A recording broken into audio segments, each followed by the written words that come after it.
ಜನ ಹೇಳ್ತಾರೆ ಭವಾನಿಯವರು ಭಾರಿ ದುಬಾರಿ ಕಾರ್ನಲ್ಲಿ ತಿರುಗಾಡ್ತಾರೆ ಅಂತೇಳಿ ಜನ ಹೇಳ್ತಾರೆ.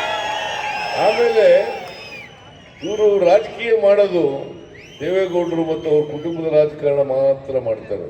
ಇಲ್ಲಿ ನೋಡಿ, ಇಲ್ಲಿ ಹಾಸನದಲ್ಲಿ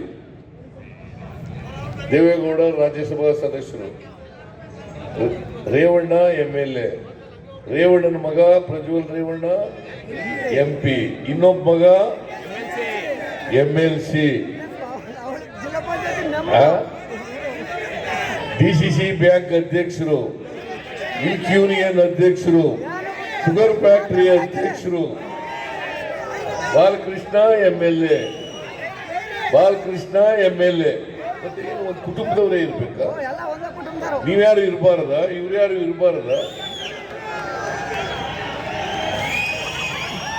ಭವಾನಿ ZP ಮೆಂಬರು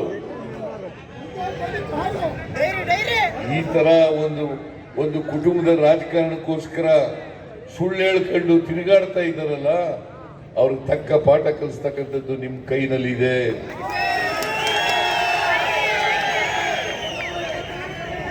ನರೇಂದ್ರ ಮೋದಿಯವರು 10 ವರ್ಷ ಆಯ್ತು ಪ್ರಧಾನಮಂತ್ರಿಗಳಾಗಿ.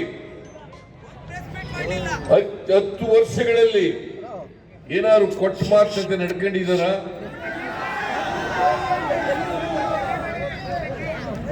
ಕೊಟ್ಟ ಮಾತಂತೆ ನಡ್ಕೊಂಡಿಲ್ಲ. 15 ಲಕ್ಷ ರೂಪಾಯಿ ದೇಶದಲ್ಲಿ ಕಪ್ಪು ಹಣ ಇದೆ, ಅದನ್ನ ತಗೊಬಂದು ನಿಮ್ಮ ಅಕೌಂಟ್ಗೆ ಹಾಕ್ಬಿಡ್ತೀನಿ ಅಂತಂದ್ರು. ಕೊಟ್ರ?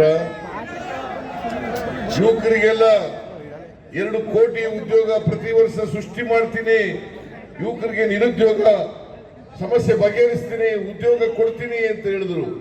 10 ವರ್ಷದಲ್ಲಿ 20 ಕೋಟಿ ಉದ್ಯೋಗವನ್ನು ಸೃಷ್ಟಿ ಮಾಡಬೇಕಾಗಿತ್ತು. 20 ಕೋಟಿ ಯುವಕರಿಗೆ ಉದ್ಯೋಗ ಕೊಡಬೇಕಾಗಿತ್ತು.